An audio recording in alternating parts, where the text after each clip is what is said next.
This is X Medicine. I'm Andrew Whitfield Cook, and joining me today is Amie Skilton. We'll be discussing how to influence immunity, particularly in this time.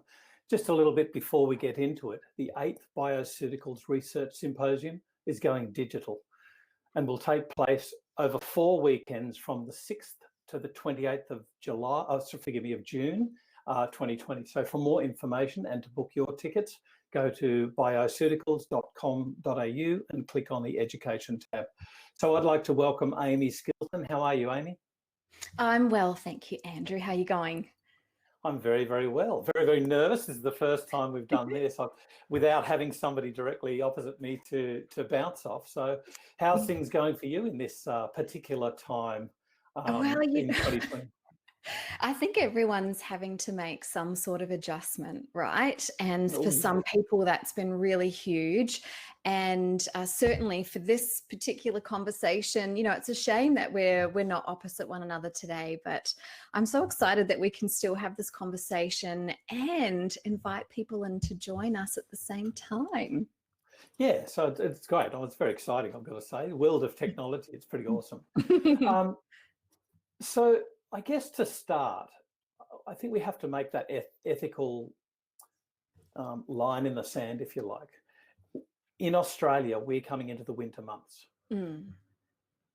We are going to be talking about what we've always done as practitioners and clinicians, and that is to help our patients through the immune challenges of the winter months, whatever that immune issue be.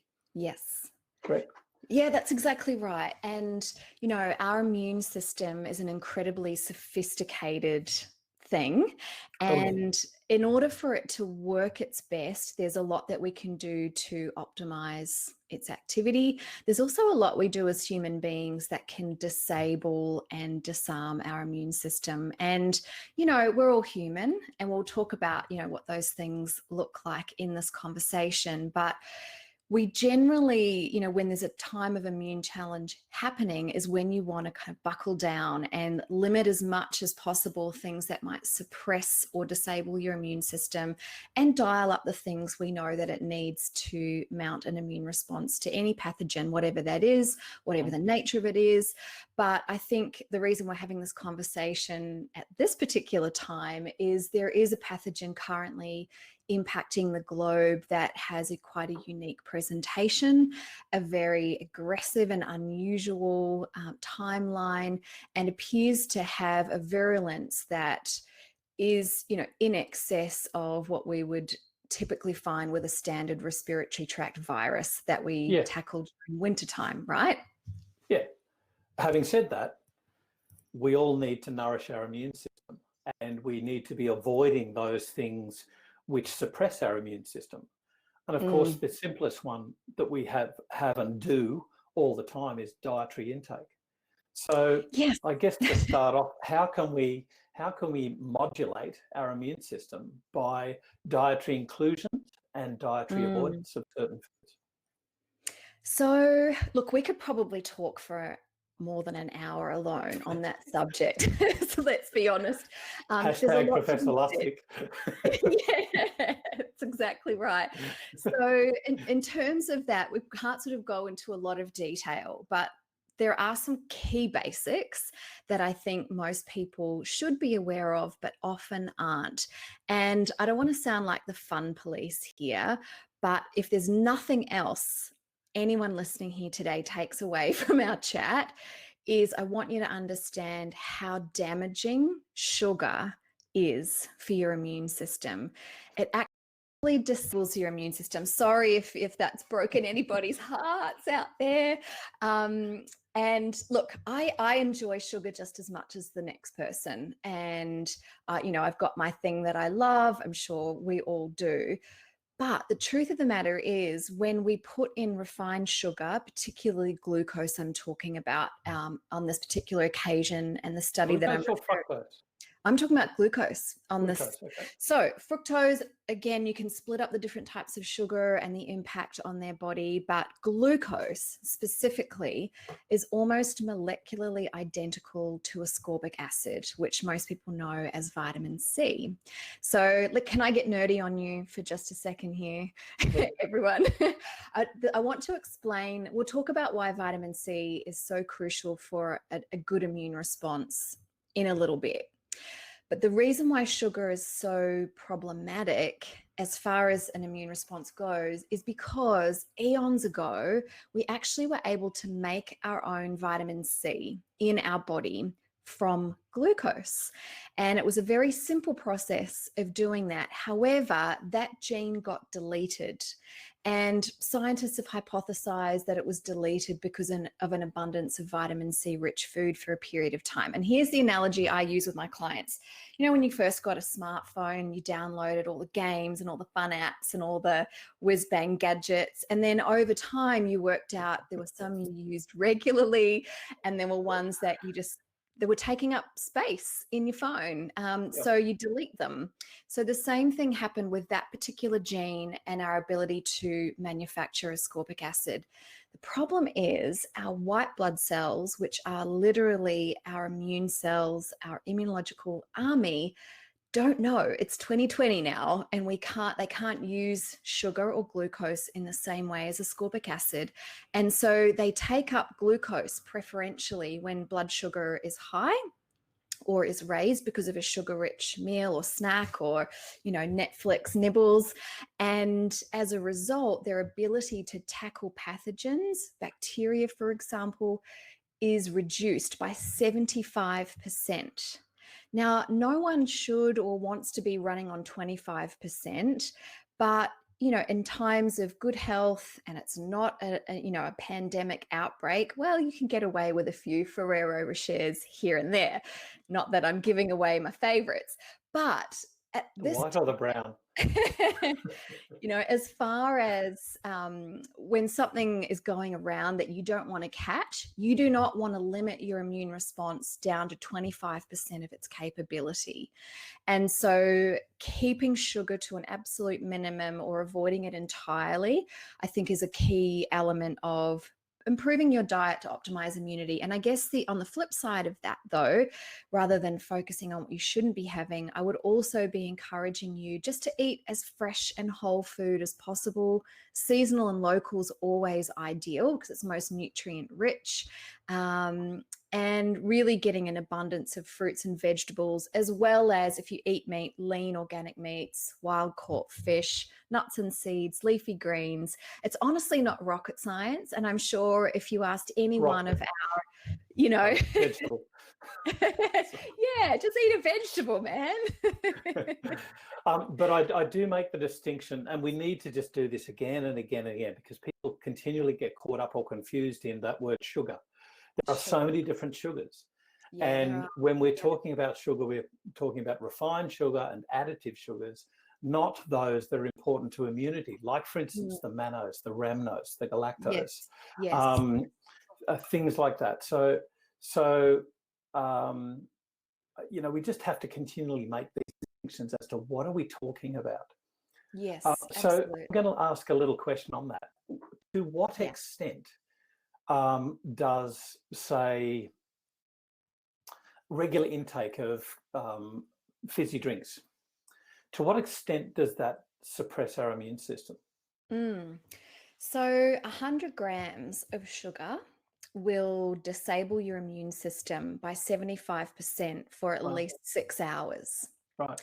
Now, it doesn't have to be in the form of a fizzy drink, though. A lot of breakfast cereals that people commonly consume are very high in added sugar and refined sugar. And then if they're using skim milk, that's also very high in sugar.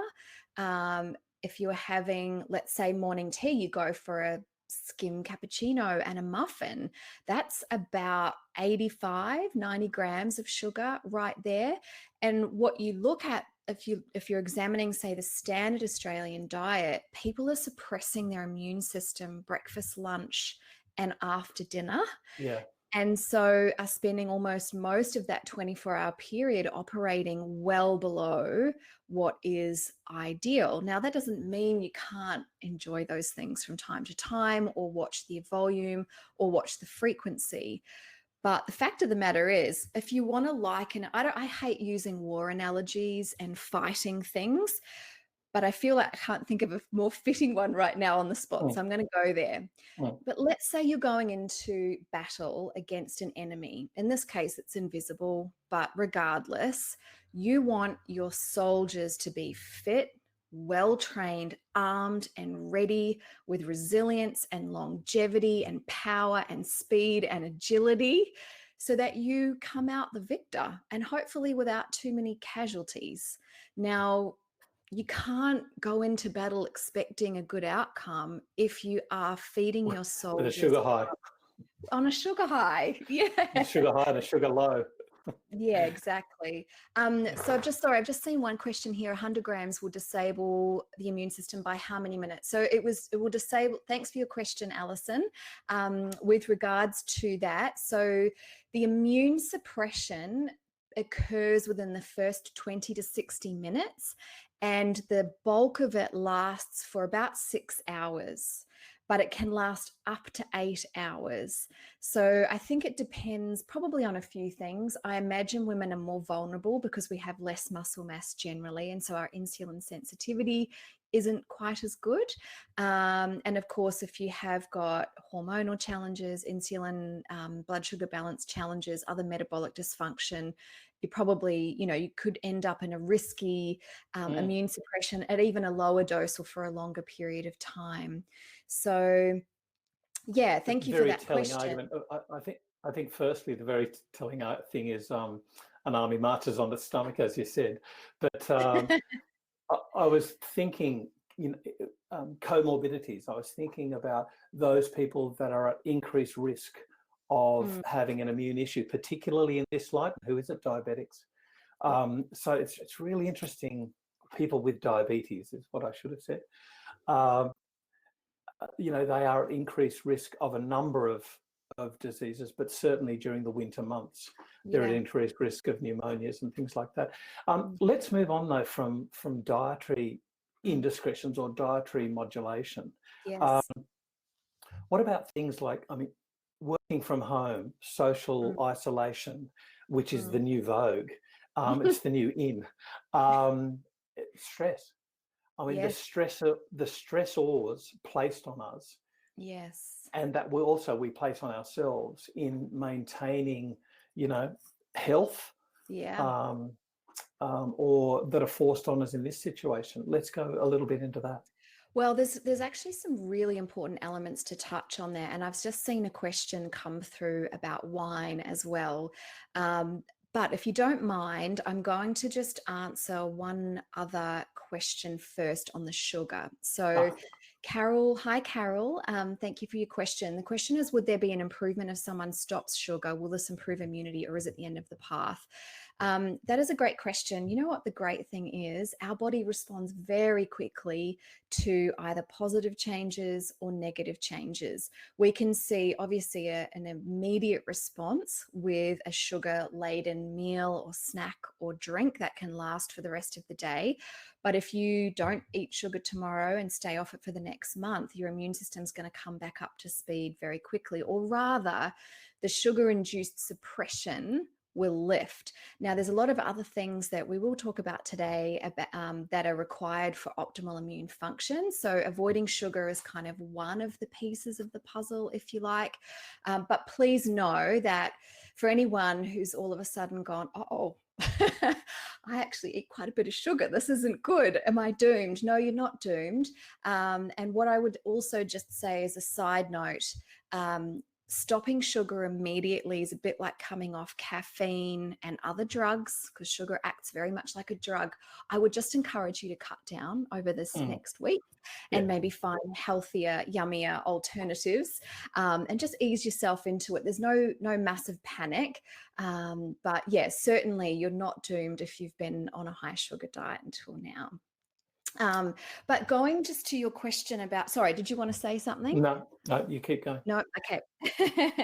And the last sort of question, where does fructose and lactose fit in? Look, all simple sugars are really not great for your body. So I would be limiting them, although please don't take that as an indication that fructose in the form of fruit, whole fruit, is a problem. This is refined sugar, sugar that's outside of its normal food source, and that have been added into things. So please don't worry about that.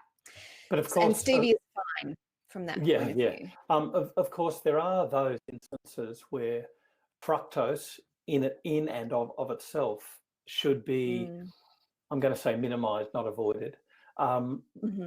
If somebody's got, say, for instance, fructose malabsorption, SIBO, irritable bowel syndrome, and they're sensitive to fructose, then obviously you've got to limit that. You know, the FODMAP diet, the low FODMAP diet, forgive me, it's not the FODMAP diet. It's not the FODMAP avoidance diet. It's the low FODMAP diet. But the other one was the people with compromised liver function. And I'm drawing particularly here because of the way that fructose is metabolized to the liver first, whereas glucose is straight into the cells, if you like. It's got fructose has to be changed biochemically before it's able to be used by the body. So let's say 30% of the community suffer from non-alcoholic fatty liver disease. I'd love to see that stats in Australia. I think it's alcohol related, but anyway. But people with non-alcoholic fatty liver disease are going to have a compromised ability to metabolize this sugar. So what sort of stressors are we placing on the body if we don't modulate that sort of sugar? Now, I don't know if avoiding fruit would be the way to go, but maybe, minimizing fruit. Yeah, so tropical fruits, late summer fruits tend to be a lot higher in carbohydrate and fructose. And so everyone obviously, I guess maybe we should have said this at the start, you want to optimize your own individual biochemistry.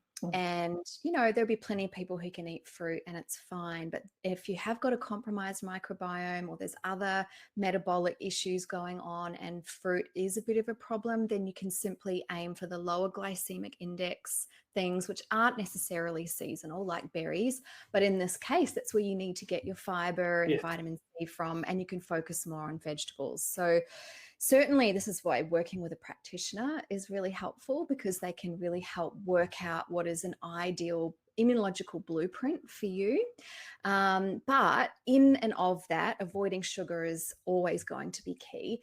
And as you say, this whole working from home and stress and the lack of getting outside is also another key piece of the lifestyle puzzle. Now, what they're noticing overseas is that 90% of people who end up on ventilators are critically low in vitamin D. And we'll talk about vitamin D in a minute and why you need it to produce your own antiviral compounds. But we get that from the sun in the summer months. Now, we are at an advantage for anyone listening who's currently in the Southern Hemisphere, that we're just, rounding out summer here. Autumn has definitely kicked in, and our vitamin D levels are about as good as they're going to get. The reason you need to be mindful of what your vitamin D is at this time of year is it gives you a very good indication about whether you have enough stored in your body to get through winter safely or not. Now, with this whole working from home and only being allowed to leave to go do shopping, if you don't have a backyard where you can get some sunshine and you live maybe in a more densely populated area where they're really, moving people on from beaches and parks quite aggressively, then your opportunity to make what, little vitamin D you have left with the UVB left is quite limited. So that's a problem, but also the stress, the lack of community, the lack of social interaction. Stress is a really a built-in tool for our body that was meant to be used very short term. And adrenaline is you're about to die signal from your body, and it floods you with adrenaline and cortisol and increases your heart rate and all of those other things to survive whatever is about to take your life. And you either have the strength and the speed to run away, fight it off, or you die. But Oh, either scenario, it's over very quickly. But unfortunately, I guess as one of more of a modern day pandemic than, the dreaded, what going around, is that we're constantly operating under the influence of adrenaline and cortisol. Now, cortisol, I mean, there's a couple of elements to that, but ultimately your immune system gets suppressed with stress and with lack of social connection. In fact, babies will die if they're not cuddled enough. Like, that's how crucial and hardwired we are for human touch and connection. And so stress management's a really key thing, in getting out in nature. Now, fortunately, we're in a country where you can still you're allowed outside to exercise. And 20 minutes is all you need to reduce your cortisol by 30%. So, and that also boosts your endorphins. If you go in the middle of the day, you've got some vitamin D manufacturing happening, assuming you've got your legs and your arms out. And so that's really important. And obviously keeping in touch with people. The question that was earlier from Michelle asking about wine. A lot of people are drinking more at the moment. Partly it's because of boredom. Partly it's because of stress. Wine and all alcohol actually acts at the GABA receptor and has a temporary, albeit unhealthy, anxiety relieving effect. Now, white wine has higher sugar content than red, and it actually depends on the varietal as well. Obviously, you've got the sweeter wines are higher in sugar. Even if it was sugar-free, alcohol does impact the immune system as well. Now, rest assured, I'm enjoying a glass of Chardonnay probably every other night too. So I just think, what now? well, actually, you can't see my wine glass, can you? So what I want to say about that is, sugar is kind of a blanket, please avoid it as much as possible. I'm not going to apply quite the same rule to alcohol, but please know that every alcoholic drink depletes zinc, which is important for the immune system. It depletes B vitamins, it affects your microbiome, and that's where most of our immune system is. Over time, it wears out the GABA receptor. So there are better ways to cope with stress than drinking, and there are healthier choices out of alcohol as well. Just to sort of close out the sugar conversation, someone has asked, where does fructose and lactose fit in? I think I did cover that already, but simple sugars out of the context of the foods they appear in is not great. And Sharon asked about stevia. Stevia is fine. It doesn't have a carbohydrate value and therefore doesn't trigger insulin and can't be taken up into the white blood cells instead of vitamin C. Now, Melanie has asked about vitamin C. I will cover that when we get to vitamin C. Honey, Graham, in order to answer your question, how about honey? Honey's in a little bit of a gray zone.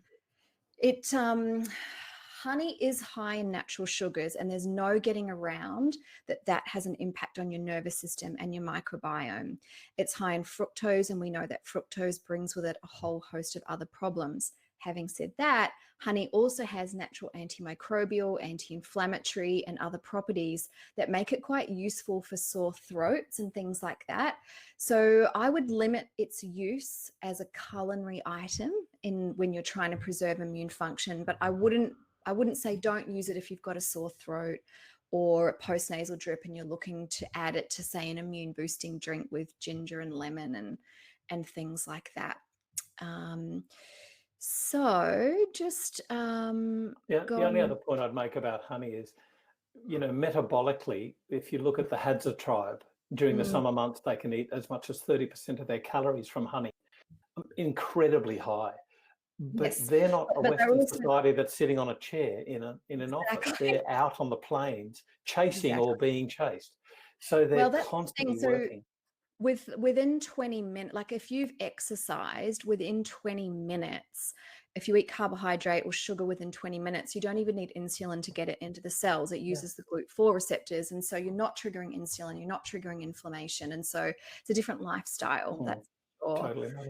But I suppose we should talk about then vitamin C, do you think? Well, just before we get on to that, finishing off lifestyle factors, because they're so important. And we always, we say we know them and we just accept that we know them, but we never go through them. And how often do we take as a stepwise methodical approach to this with every patient. Say, okay, how is your sleep? Yeah. Now, in this situation, what we're going through, this pandemic issue that we're going through at the moment with increased stressors and totally mucked up sleep, how important is it for us coming into winter? It's critical. And I know it's easy if you're not in the functional medicine space to think, oh, what's getting some sleep going to do to protect me against this, this virus or anything. But the truth is our bodies, we mistreat them all the time and we cut corners. Human beings are actually quite lazy by nature. We're always looking to improve efficiencies and do the bare minimum to get the most results. And unfortunately, we have been quite conditioned to just kind of burn the candle at both ends and then look for a magic pill when things fall apart. Yeah. And unfortunately, you can't out ninja nature.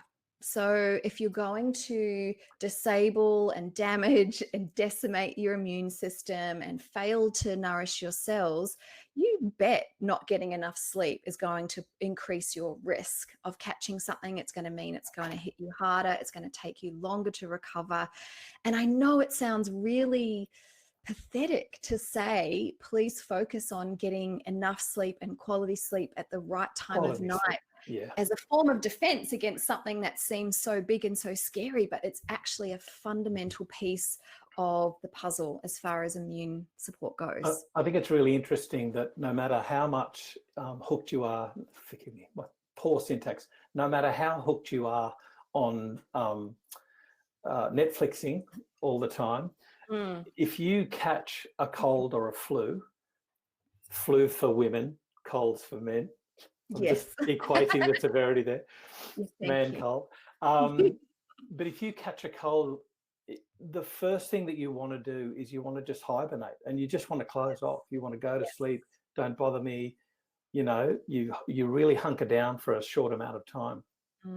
It's a telling message that we should be doing this. Well, so that's nature's way of protecting the rest of your tribe. And we're all, I guess, doing it right now as far as physical distancing goes. But when we're fighting off a pathogen, whatever it is, we produce inflammatory cytokines amongst other chemicals in our body. And they play a number of different roles, including communicating with the immune system. But part of the fallout, and if anyone's ever had the flu, you'll know what I'm talking about, is pain, stiffness. You become moody, short-tempered, sensitive to light, sensitive to sound sometimes, achy and very antisocial. And it's nature's way of driving you back to your bed because it doesn't want you wasting energy doing stuff when your immune system needs the energy. And so it's actually very supportive and healthful to do that at the first sign of anything to rest. Now, unfortunately, we have a culture of soldier on. There's a whole advertising campaign for something you can take to do just that. But what you're doing in that particular case is suppressing symptoms, but you're making your immune system work really hard, much harder than it needs to. Now, I totally get sometimes you just have to, but in an ideal world, we're supposed to rest so we can recover fully, completely, and quickly, as well as avoid giving it to the rest of our family. And it's also an external indicator to other humans where we're battling something. When people look sick, you're like, oh, just stay over there, will you? Absolutely. So this is the upside of having man flu, is that men are out of bed. Whereas, my wife being a teacher aide, the worst thing she sees every winter in any peak of colds and flus is these really sick parents and really sick kids being sent to school. Just absolute crazy thing. It's very silly, and it's a real shame that it's a product of the way society has evolved. And I've seen stuff going around about in our rush to get back to normal, can we at least think about the parts of normal that are worth keeping? And I really think that's one of the old paradigms we need to ditch. I've just seen a question. How many hours of sleep? Yeah, how many hours of sleep? It's really interesting. This is a So, whole podcast as well. oh, I know, Helene, there's sort of, I'm going to try and give you the shortest, simplest answer possible. Ultimately, there was a study done that 7.25 hours was the best amount of sleep, and the less, if you sort of over or undershot that, your risk of dying earlier and comorbidities was higher. Now, I have a particular view of this study, and it comes from a chronic illness that I've dealt with. I think if you're sleeping less or more than that, it's an indication that something needs help. Either you're sleeping more because your body needs more rest, or you're sleeping less because you lack some fundamental minerals, for example, to initiate and keep the sleep process in place. Now, I know when I was really sick, I needed about 9 to 10 hours. And if I'd forced myself to get up after 7.25 hours, that would have compromised my health. It would have been very bad for me. So look, aiming for 8 hours in bed is good. If you know you need more or you feel better on more, take it. I wouldn't want to go less than 7. If you're sleeping less than 7, I'd be looking at your glutamate and some other neurotransmitter imbalances that might be happening there. But the other thing is, because of stress, we often see people with unhealthy circadian rhythms, night owls, for example, staying up late, sleeping in, things like that. We really should be going to bed an hour or two after sunset and waking up around sunrise. And that's sort of what you want to be aiming for. And of course, with artificial light and blue light, that's really interrupting people's natural sleep rhythms, which is why we see all these blue blocking glasses going on. So basically, you want to be able to wake up naturally and feel good, like you're ready to get out of bed. Now, I don't know many people who can say that's how they feel when they wake up. But if that's not how you feel, you're probably not getting enough sleep, or the quality of it is poor, and you want to look into that. That's one of the big hallmarks. If your sleep is not refreshing you, you need to look into why. And that's given that certain groups like teenagers require a heck of a lot longer sleep.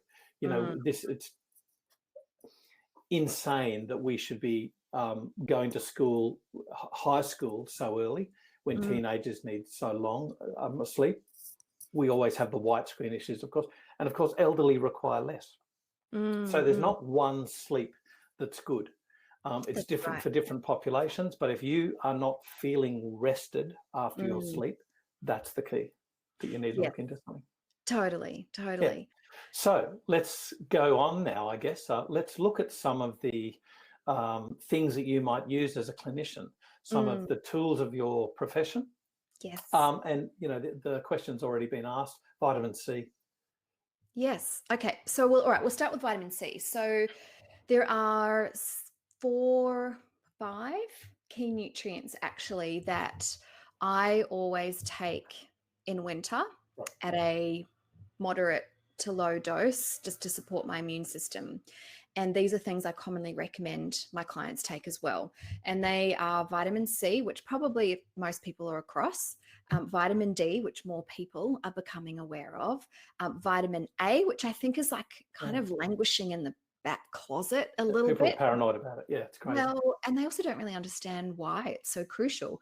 Zinc, I think probably people are across, and selenium, which is actually very, very important for Australia, New Zealand, parts of South America, and Asia. And I think has a particular prominent role to play as far as getting on top of the current outbreak as well. But let's start with vitamin C.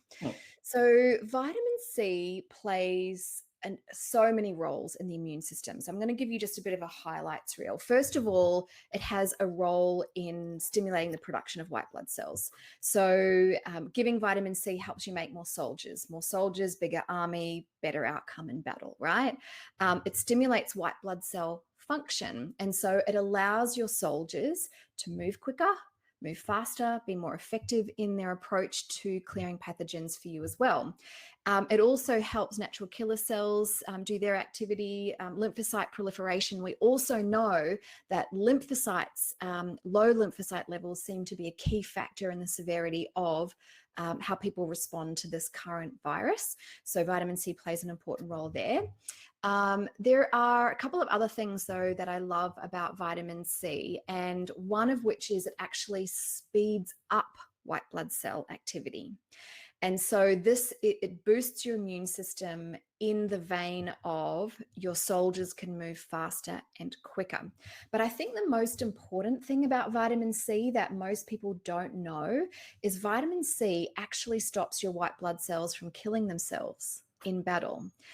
So here's the analogy. God, I'm using a lot of war analogies here. I'm sorry, everyone, but it is a war. Like basically our immunes, I'm a military kid, all right, so unfortunately it's in the DNA, but our white blood cells engage in chemical warfare. So many of the approaches that our immune cells or your immune soldiers take is by spewing out really toxic chemicals to kill off the bad guys, the virus, the bacteria, the fungi, whatever it is, the parasite, the protozoa. And unfortunately, those chemicals can actually destroy the white blood cell as well. Now, here's where it gets really interesting. So as human beings, we produce oil on our skin, right? This hydrolipid film is a chemical barrier for us to protect us against environmental stresses. White blood cells actually secrete vitamin C across their cell membranes to do exactly that. So as it's spewing out all of these chemicals to kill off pathogens, it doesn't destroy itself in the process, which is why white blood cells actually concentrate vitamin C at least 80 times more than you find in the bloodstream. Now, if you're actually fighting something off, we can see that go up to 150 times the concentration of what you find in the blood. So they are so hungry for vitamin C. Now, if you're well and you're not fighting anything, you don't need a lot, and you can probably get it from your diet if you eat well. But if you're battling something, you need to put a lot more in as a therapeutic intervention in order to have your white blood cells be able to do their job without blowing up in the process. So that's how vitamin C is so crucial. Now, Helene's asked about dosage. Again, this is really something that needs to be determined by your practitioner, because there are a few people who can't manage high doses of vitamin C. It also depends on your gastrointestinal health. It also depends on the form of vitamin C. But generally, a safe dosage for health maintenance would be between 1,000 and 2,000 milligrams a day. And I find my clients, if they're fighting off a cold or a flu, can take 5,000 to 10,000 milligrams in a day without it affecting their bowel function, really showing that their immune system is sucking that up. The key, I think, though, is to use a pH buffered vitamin C, so something that's pH neutral. Ascorbic acid on its own is very acidic and will give you heartburn and potentially inflame your digestive tract. And if you are taking doses above 1 to 2 grams, as in you're fighting something off, you have to do it in divided doses throughout the day. Did you want to add anything else to that?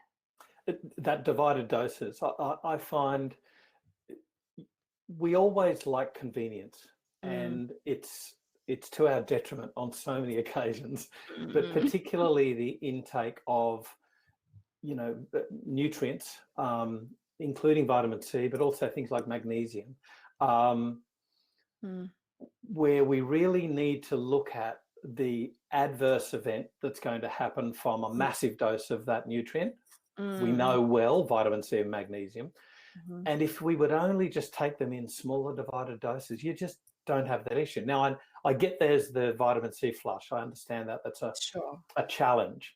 Yes. What's really interesting to me is just how much people can often tolerate when they are in the midst of an infection versus when they're not in that infection. Quite interesting.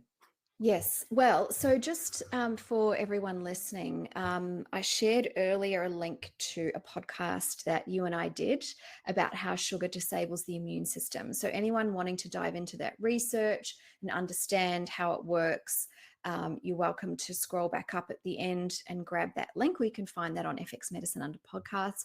I've literally just shared a link, though, on the vitamin C flush, so you can understand how that's done. And Adam, thank you for your comment. Adam has shared a message in the chat saying you can test your threshold, which is exactly what the vitamin C flush does. It allows you to saturate your tissues and identify at what point you reach tissue saturation. And then you can obviously, there's a titrated down sort of post-flush dosing that you can follow. And I actually do the vitamin C flush at the beginning of every winter myself. And it is something that I do often recommend where it's appropriate for clients who are battling a virus or infection of any sort as well. What's interesting is an old tutor of mine got SARS back early 2000s, a bird flu, whatever it was. Oh, yeah, H1N1. And please do not try this at home, anybody. I swear on everything, you're going to be in trouble if you do. But I want to share this anecdote just as an illustration of how incredibly intelligent the body is. So in times of good health, you can probably tolerate 5 to 10 grams of vitamin C before it gives you diarrhea. And especially if you take it in divided doses, your body can just continue to suck that up. And in fact, scientists estimated we would have produced around 10 to 15,000 milligrams a day anyway when we used to have that ability. However, when people are unwell, you can take a lot more and your body just sucks up like a sponge. And this person was able to tolerate 180,000 milligrams in a 24-hour period with no loss of bowel tolerance. Now, is that oral? Oral. How did you achieve that? So obviously, no, don't do this at home. Do not try this at home. You will pass your pancreas in the toilet, okay? But this guy was very sick and his body was able just to suck it up at an extreme rate. Now, that's the only time I've ever heard of that. So I would stick to doing a vitamin C flush or your practitioner's recommendations. However, Jane has just asked about liposomal vitamin C for COVID. And I just want to say that, especially if you've got gastrointestinal issues, liposomal C could be a really good choice for you because it's absorbed through the mucosa in the mouth. You can't do a vitamin C flush with it. You can't assess your tissue saturation with that, but it is a very effective way of getting vitamin C into your system and also allow it to stay in your cells a lot longer. So that's another option. Absolutely. Yeah, just a little point on that though. There is no data on which form of vitamin C for COVID. There is no data on any vitamin for COVID-19. So please put this in the context of generality. Please don't think this is a specific treatment. That is really not a responsible track to take.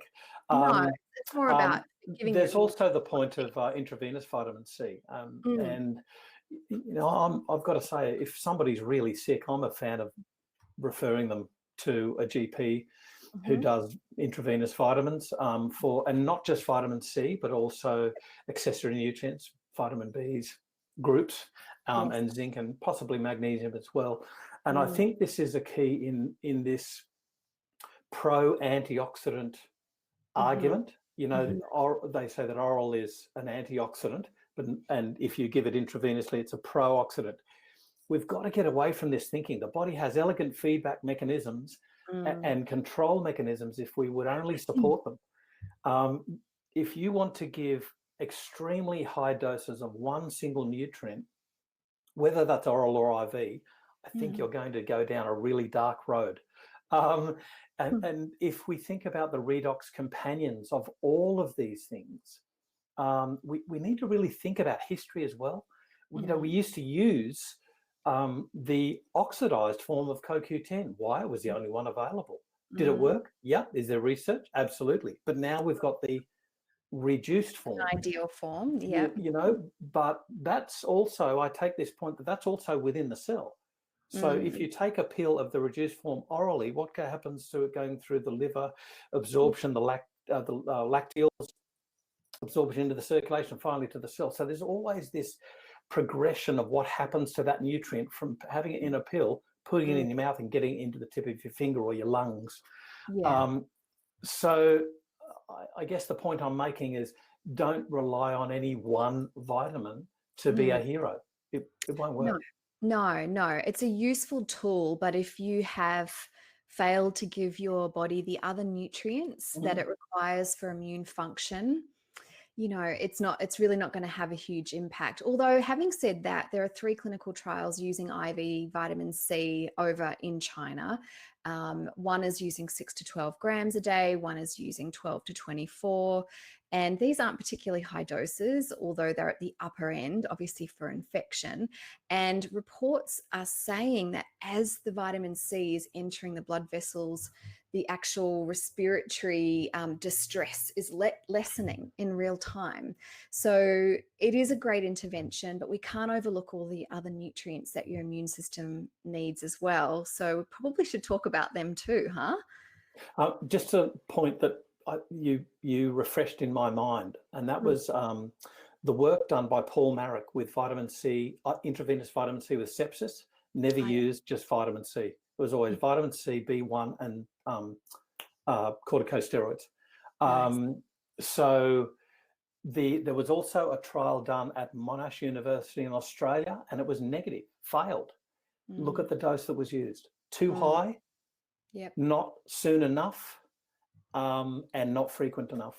You know, I think it's really interesting. We've got to look at the actual trial. I'd love to speak to Paul Marek about this. This guy, and he was using it for sepsis, not infections, but you've got infections by that stage. We're talking about organ shutdown. But it's really interesting, isn't it? Lower dose, more frequently is better. Makes sense. So sorry, Amie, you were going to speak. What other nutrients we're going to speak about? Vitamin D, we brought up that. Vitamin D, yeah. So we can see a huge difference in the way this is playing out in the southern hemisphere versus the northern hemisphere. And one of those, the most obvious elements of that, of course, is the season, and that in the northern hemisphere, their vitamin D levels are the lowest they'll ever be. They're horribly low over winter. In Australia, even though we're quite a sunny country, even in winter, even in summer, 25% of Australians are deficient, and in winter 75% are deficient in vitamin D. And that's actually by the current standard or definition of vitamin D deficiency, which I actually consider to be medically negligent. Yeah. So 50 nanomoles per litre is basically the threshold. And if you were to see your doctor, if they're not trained in nutritional medicine or functional medicine, if you were 51 or 55 or 49 maybe, but they'd be like, oh, you're all right. When you're definitely not, because we know that if your levels fall below 75, you are twice as likely to get a respiratory tract infection than if they're above 75. And if they're below 50, you are 3 times at risk. And so looking at Professor Michael Hollick's work, anything less than 85 is heading towards the danger zone. And according to his research, we want to finish summer at 125, 150 in order to get through winter appropriately. Now, the reason it's so important for immunity, most people know vitamin D is good for your bones. It puts calcium into your bones. In actual fact, vitamin D does a bazillion other things, regulating genes and all sorts of stuff. But our body uses it to produce antimicrobial peptides. They're called AMPs for short, and we've got sort of two halves of the immune system. You've got the innate immune system, which is non-specific. It's a bit of a bush bashing part of your army, if you like. They're not very sophisticated. The berserkers. And aggressive, and then you've got the adaptive, a part of the immune system, which come in with they're the second responders, and they're a bit more sophisticated and specific. Now, AMPs are part of the innate immune system, so they're not specific against viruses, although what we do know is looking specifically at the lungs and respiratory tract infections. Our lungs produce a compound called cathelicidin LL37, and it's an antiviral compound that is specific against influenza A, several other strains of influenza, and respiratory tract viruses in general. Now, if you have sufficient vitamin D in your body, your immune system at the lining of the lungs where the virus might show up can instantly produce its own antiviral compounds. But knowing that even by that definition of 50 nanomoles per litre or less, 3/4 of our population in winter are low. It's probably similar for the Western countries up in the Northern Hemisphere. We are just wandering into battle unarmed. And so, you know, and for you and I work indoors, I'm also studying. And so I'm, you know, I'm kind of trapped inside 6 or 7 days a week. And even though I'm not sun shy and I'm not sun sensitive, I struggle to manufacture enough vitamin D in summer to get through winter time. And this is a problem for most people. We have full-time jobs or full-time activities, and this is one of the most significant things we can do for ourselves in winter or even right now to support our immune system. Yeah. And of course, we get vitamin D for free from the sun. I think Yes. it's really interesting, though, when we talk about the UVB rays from the sun. Mm. The first message that we need to get across people is, how do we make vitamin D? And you only make it Mm. when the sun is overhead, That's right. Which means between the hours of 10 and 2 yeah, maximum. And in yeah. winter, we're reducing that range because, of course, the sun is lower in the And sky. in fact, sometimes you can make none Yeah, in that's winter. exactly right. Indeed, the next thing that you need in your skin to make vitamin D or pre-vitamin D from 7-dehydrocholesterol is heat. Yeah. So if Yep. it's cold, even if it's light, you're not going to be making much vitamin D. The message is you need to be making sure that you have enough vitamin D early on in the piece to see you through the winter lull. Yes. Yes, totally. Now, I'm mindful, we've only got 10 minutes left. So I Whoa, no, I we think can we can talk. have the second one to talk about herbs. Yep. But I also want to be able to cover off vitamin A, zinc, and selenium before we let people go. All right, so vitamin D, the research was showing smaller, more regular doses was better than lump doses. Yes, it I'll is. shut up. Yeah. Yes, you're right. Absolutely right. It seems to be better utilized by the immune system, Yep. given And that way, sun which is for makes free. sense. Yeah, and the sun's for free, and it has a lot of other benefits as well. Yes, absolutely. So let's talk about zinc and vitamin A. They do a couple of things together that are really important as a pair, as well as having their own individual benefits. So they are immune besties when it comes to epithelial health. And epithelium is not just the lining of your lungs, nose, and throat, but also the lining of your gut, bladder, genitourinary tract in general, and your skin, actually. And they work together to maintain the integrity of that tissue and the health of that tissue.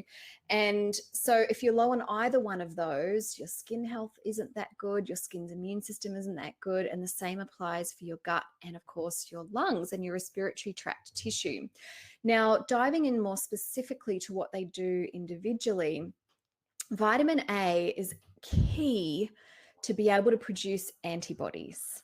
Now, a lot of people use the word antibodies, but don't really understand what it means. Now, antibodies relates to the adaptive immune system or the more sophisticated second responders. And what it means is your immune system has been presented this pathogen, has kind of made a bit of a 3D copy of it, and also matched whatever chemical your body needs to produce to destroy it.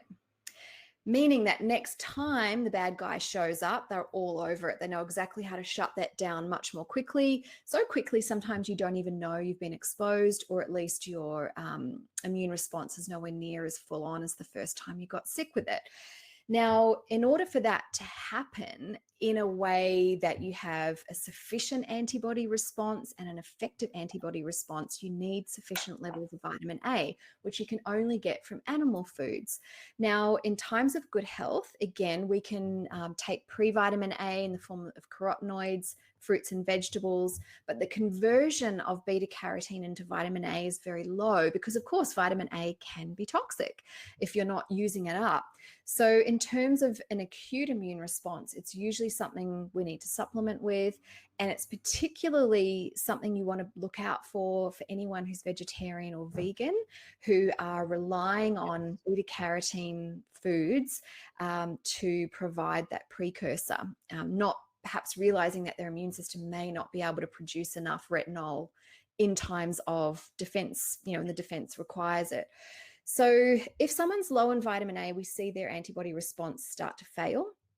If they're low in vitamin A, we also see the number of natural killer cells go down. We see cytolytic activity go down, meaning your soldiers are not as good at killing off the bad guys as they normally are. We also see greater epithelial damage. And I'm making a point about that because we know with this current virus, we're seeing bilateral interstitial pneumonia. We're also seeing extreme inflammation in the tissue of the lungs, as well as coagulopathies and other things. But we know that vitamin A is really important, along with zinc, to preserve the epithelial tissue. It helps to repair it quicker, but also limit the damage that's done when you inhale a pathogen that impacts that tissue. So, of course, there are upper limit considerations, particularly for women of childbearing age, people with liver challenges, anyone who's been on a Accutane. This is something you want to be advised a dosage on through your own functional medicine practitioner. But it is absolutely a crucial part of the immune toolkit alongside zinc. Before I dive into zinc, did you want to share anything else on vitamin A, or are you happy for me just to carry on? Just very quickly, many practitioners included are paranoid about vitamin A, including I was. It's really bad syntax. I was too.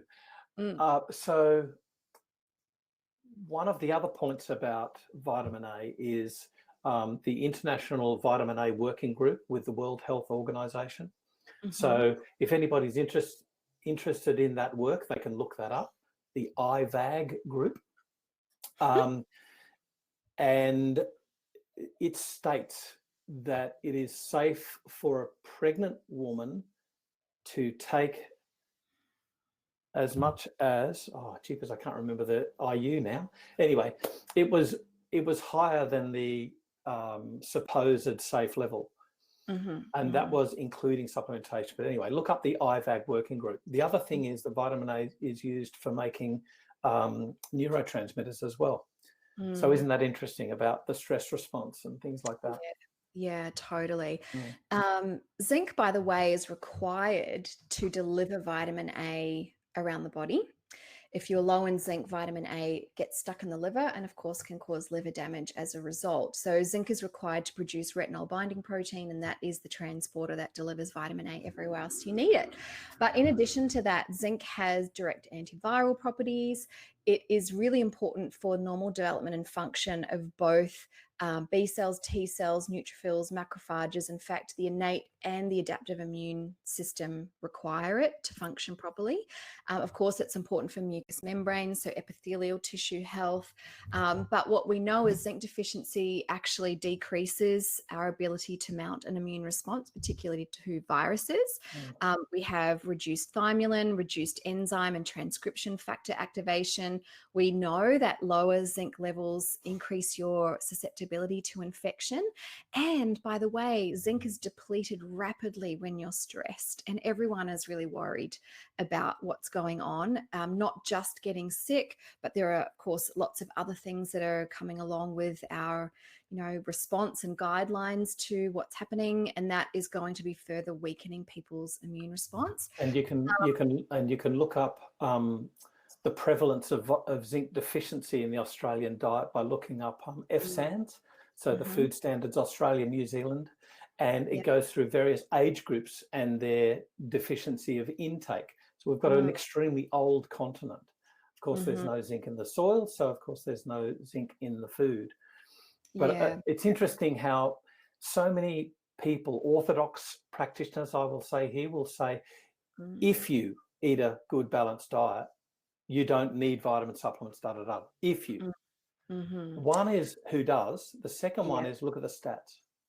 Well, also, we're talking about using them therapeutically here, as opposed to just maintaining the RDA or the status quo when your health is good. There's a big difference there and a fundamental gap in, some areas of education. The last thing I'll say about zinc is that it blocks RNA polymerase, which is the enzyme that allows viruses to replicate and spread throughout your body. And it's interesting that one of the medications that they are currently using is a zinc ionophore, which increases the zinc uptake into the cell. Now, I'm not saying that's its only mechanism of action, but we know that zinc has an antiviral effect once it's inside the cell. And by boosting that, it can have obviously an increased result. So zinc is pretty key. The last nutrient I'll touch on is selenium. Now, selenium is probably, again, we could talk about any one of these nutrients for an hour and still not have a complete conversation. So I'm going to keep it quite brief because we've got just a couple of minutes left. But two things, obviously selenium dependent enzymes are used to produce glutathione, and glutathione is a key nutrient. I can see someone asked about that earlier. We won't be touching on that today, but we can cover that in the next episode. And so in terms of antioxidant defenses to help preserve and protect the immune system, it's crucial. But here's actually the ultimate important thing that selenium is. I think we need to be, really mindful of our intake. Viruses mutate rapidly in selenium deficient hosts. So what that means is human beings that are low in selenium are wonderful incubators to allow viruses to mutate into new, stronger, evolved versions of themselves. And China is completely devoid of selenium in their soils. And Australia and New Zealand are also mostly selenium deficient soils. And so if we're not either taking a supplement to maintain the RDA, or we're actively eating 3 Brazil nuts a day or other selenium rich foods, we are actually part of the problem, to be honest. We are providing an environment, obviously sugar, vitamin C, zinc, all of that other stuff, but we're providing an environment that allows a virus to mutate rapidly. We now know, well, as of 3 weeks ago, there were 8 different strains of SARS-CoV-2 going around. In a week or two, I'm sure there's going to be more. And, that is, of course, it's a natural process, but it is accelerated when a virus infects a human being who doesn't have sufficient selenium levels. And so I think as much as all of the other things we're doing are for each other, staying home, wearing masks, washing our hands, this is another thing that we can turn our attention to that will support humankind as far as getting out of this quicker goes. Before we wrap up and just handle everybody's questions, Amie, we cannot do justice if we don't cover really quickly the not just antioxidant ability, but the mucolytic ability of things like NAC. And the other key thing that I just like to say a few words on, what about the mucolytic effect and anti-inflammatory effect of things like proteolytic enzymes? Okay, so with regards to any respiratory tract infection, actually, we have mucus produced, and the mucus is a result and has properties. There are numerous, but one of them is to try and wash away the incoming pathogen. But of course, that clogs up our airways, makes it difficult to breathe. And in the case of COVID-19, we're seeing massive mucus plugs in the lungs. So anything that supports the fluidity of the mucus and reduces the risk of sticky, thick mucus is, of course, worth considering. And I stocked up on NAC and already have proteolytic enzymes in the cupboard for that very reason, because they are both very powerful as far as their mucolytic properties go, especially NAC or N-acetylcysteine. And for that reason, it's something you want to be very cautious using ongoingly. However, it's something that you should have in your natural medicine cupboard for cold and flu anyway, because it helps to clear the airways more effectively. And it's absolutely something I think is worthwhile having, especially right now. Yeah, I think included in the proteolytic enzyme activity is dampening inflammation, which is key to any chronic respiratory immune infection. How about I say that? Yes. So, Amie, I think we're done. I mean, as you said, there are so many intricacies of this. We haven't gone into the dosage per day, per month of vitamin D, for instance. go 5,000. Um, um, That's what I take. In winter, I go yeah. 5 to 10. Yeah, there's no data in an adult of less than 10,000 IU showing toxicity unless there's sarcoidosis or something weird. That's Reinhold Beeth. But Yep. I'd like to thank you so much for taking us through what you have done today. I mean, I know that you've got a personal expertise in this because, as you say, you have a health condition which you manage, and so you really are clued up on the issues of immunity. And I thank you so much for taking us through and sharing with your expertise today on FX Medicine. Thank you so much, Andrew. It was a real pleasure. It's very nice, I think, to be able to share with people practical and effective and safe extra strategies to support themselves. And obviously everything we've said here today applies to your regular wintertime lurgies as well. So I sure hope everyone got something out of it for themselves, and we look forward to seeing you on the next one to talk about the herbs, hey? Okay. All right. Can I just ask before we go, is there any more questions that we have to Let me address? scroll up. Most people are still here, so I will just have a look and see if there's anything else we can answer for people as it relates to these nutrients. A couple of comments on vitamin A levels. Helene asked, as far as NAC goes, powder or tablets. I have powder because that way you can up and down the dose for all family members. But if you want to take it in a tablet or capsule form, it doesn't impact its efficacy in any way. It just limits your ability to adjust the dosage. The enzyme name, sorry, what were you going to say? Sorry, I was just going to say there was these brilliant ones from Germany that I once saw, and the only problem, of course, with the German nutrients that you get, they're really great, and then you see that they've got acesulfame in them. It's like, yeah. Why can't you put stevia?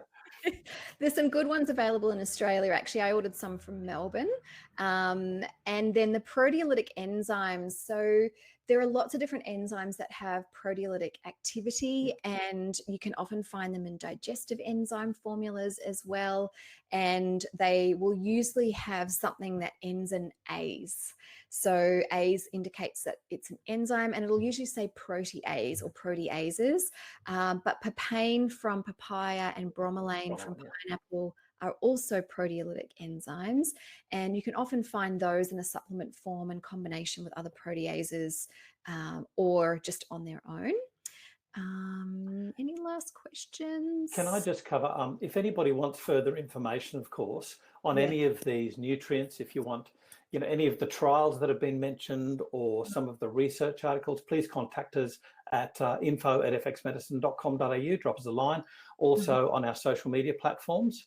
One last thing I did want to just cover, and I know we're going overboard, but maybe we can cover what herbs are of specific use, and indeed where we have to be a little bit cautious of using too much of certain herbs. What do you think? Look, I'd love to, but that's going to be another 60 minutes. Yeah, 60 minutes. How about people? I'm noticing everyone saying they loved it and they want to do another one. So great, let's go into herbs next time. Yeah, I'll invite people to join us again. There's been lots of other great questions. People have talked about the gut microbiome, omega-3s. Yes, they're all things that we couldn't talk about today. Someone else has also mentioned zinc and it's the way that it might interfere with other minerals being absorbed. This is, again, another reason why you need to see a practitioner who is trained in nutritional medicine. Because, there are a lot of nuances. Having said that, in the context of an acute infection, let's say I came down with a really bad cold, I would dial up my zinc, amongst the other things, to a therapeutic level for 1 to 2 weeks. Now, that's not going to have a major impact on, say, my iron levels over time. But certainly if you're taking low dose throughout the winter months, which I also do, then the timing and the nature of those minerals all needs to be covered for sure. So yes, I think we will, let's do another one on herbs. We'll send the invitation out. And I also noticed, for anyone who missed in the chat, we will send out the show notes with the replay and include all of the links and evidence that we touched on today. So you can actually go and have a look at the studies, look at the sources, and get a deeper understanding of why we've talked about what we have today. In the meantime, we're going to try and out ninja nature. Thank you, Amie, for joining us. Good luck with that. See you, everyone. This is FX Medicine. I'm Andrew Whitfield Cook.